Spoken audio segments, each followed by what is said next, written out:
Howdy people. As promised, I would share with you what puts an owner up, belly side up. But before I get on that topic, in my previous video I try to keep it very short and condensed and didn't get into much detail, and I feel like there's a couple things I needed to add to that. On these highs and lows, guys, you got to realize that it's very funny, but the most important thing was not said. I mean, it was intended and interpreted, but it wasn't directly said. What I was underlining is the fact that you make, for example, I was using 6,000 a week, doesn't mean that's going to be your average every single week. The conclusion that I wanted to bring all you to understand is you take an annual amount, you take the annual amount and then you divide it by monthly and then weekly, because bills, they don't differentiate hot months and cold months. That you get the same bill. So for you to claim that I'm making $6,000 gross a week is incorrect, because on those $6,000 a week, what's next week? You know, what's the week after that? That's what I wanted to underline. So when you take the annual, divide it, you get a real world average, instead of I had a fluffy week, let me share it, or I had a really crappy week, let me share it. That's the gist of it. But anyways, once again, trying to keep these videos shorter so you guys can stay focused. What puts an owner out belly side up is really simple stuff that people don't realize.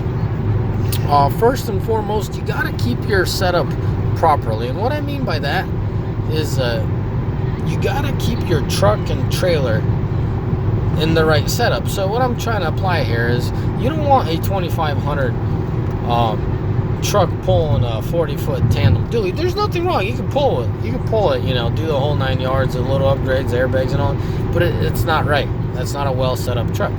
And then you want to consider gearing as well with weight. So little things like this. Make sure your truck and trailer is set up right. That's A. And then B, to the truck and trailer setup, make sure it's also not only set up as far as capacity and what it could both could max out at. So what you would, back to that, is what you'd be looking for. If you max out the full potential of your trailer, can your truck handle it? And if you get this macho truck and you get this dinky trailer, if you max out the full potential of the trailer, it doesn't even come close to the truck, or vice versa. If you want to max out your truck, you're going to snap your trailer in half. So that's the balance I'm talking about, and properly set up. But that's A. B, properly set up trailer and truck should be also by the commodity. The majority of the time what you think you're going to be hauling. Once again, this video is for those guys that are new and they have zero understanding of the industry, or zero experience, not understanding, zero experience of the industry. So if one's going to be hauling lumber all the time, you know, that's a little different. Steel, insulation, just commodity. Really, commodity base really changes in some cases hugely. Like, it changes your setup big time. I'm not talking about going out and building yourself, you know, lumber carrier or something like that, but I'm talking about like your flatbed, the way it's set up, the kind of flatbed you want, true flatbed or dovetail and that kind of stuff, you know, and the tools that you have on board. Also, you know, like if you're going to do cars, if you're going to do 90% cars, why the heck would you want to buy a heavy flatbed? You'd want to buy a car hauler. They're much lighter. They're just it's a no-brainer, you know what I mean? Yeah, I get for the 10% you're trying to cover yourself, but you guys got to realize how much you're going to lose because of that 10% you're trying to compensate or save, you know. But what if I can't haul cars? But what if? Figure out what you want to do, focus on that, and you will be perfectly fine. This is the bottom line that the guys don't understand, is that extra weight. Well, let's just hypothetically say a guy wants to haul 90% cars. He goes out and buys a true flatbed. Guys, that flatbed's heavy. Hey, that flatbed is quite a bit heavier.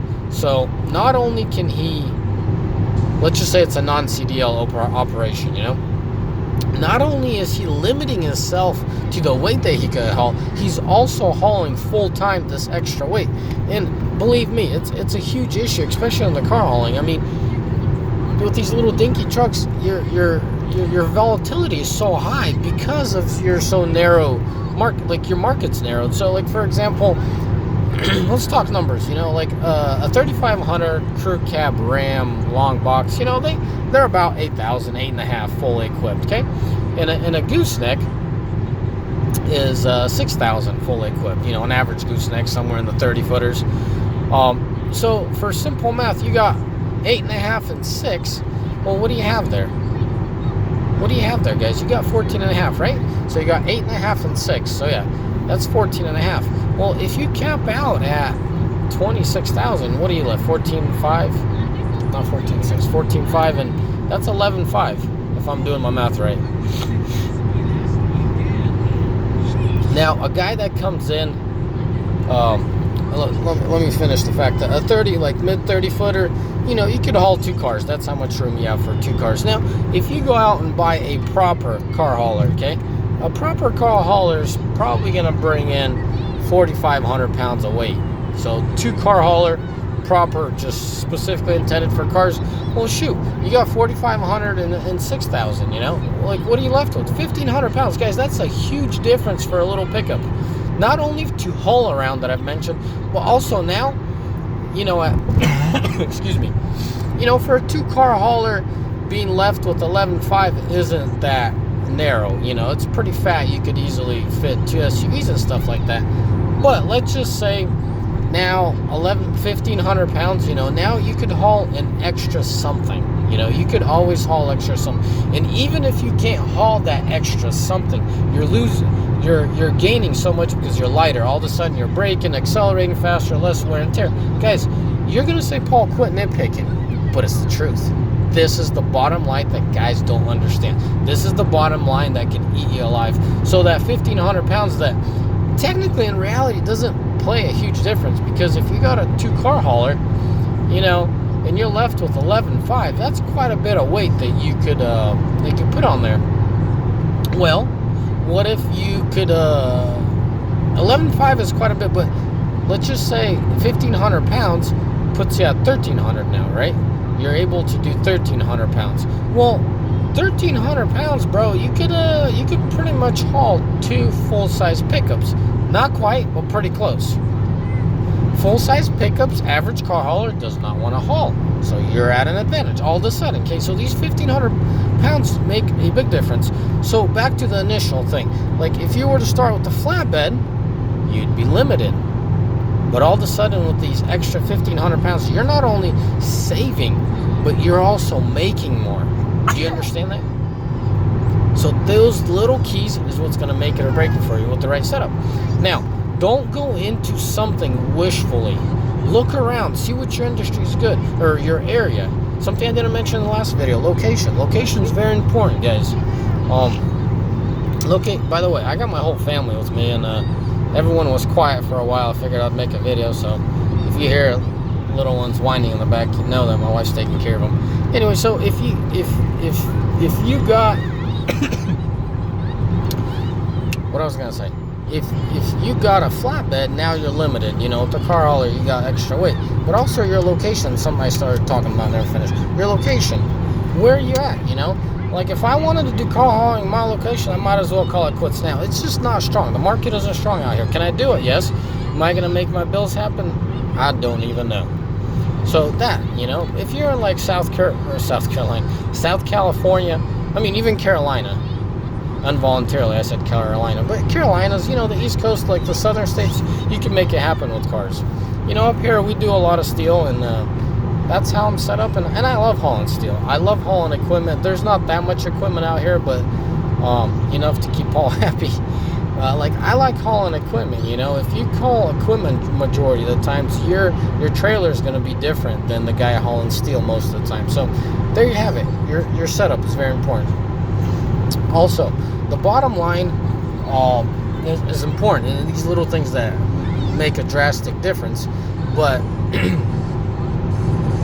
also, I want to throw this out there. Like there's so much running through my head, and I'm just trying to hold back so I don't get into this long video. But like for example, yesterday, one of my guys hauled 2 motorcycles in a vehicle in a partial. Okay, a motorcycle paid more than that automobile that was on that trailer. So that alone should tell you guys something. You know, so those 1,500 pounds that I'm talking about, some of you might be laughing, but it might be a deal breaker in some cases. You know, 1,500 pounds is quite a bit. You know, from 11.5 to 14. if you guys are starting to get the drift here. If you don't have that extra 500 pounds to put on a motorcycle, I don't even know how much motorcycles are, but I could only, well, they're somewhere around 500. 500 sounds too much. Anyway, so if you don't have that extra weight, you can't make that money. And if you can't make that money, you're restraining. So that's why you don't want the true flatbed, because it becomes heavy. All right, guys, I'm going to leave it at this and make another video later, because I feel like this video alone has so much to process for y'all. So anyways, yeah, I'll just leave this video alone and then make you guys another video, so I'm not confusing all ya. But as always, may the Lord bless you. May y'all have a mighty fine day. And next video is probably going to be little bits and pieces that owner-ops miscalculate. God bless you, and have a good one. Bye.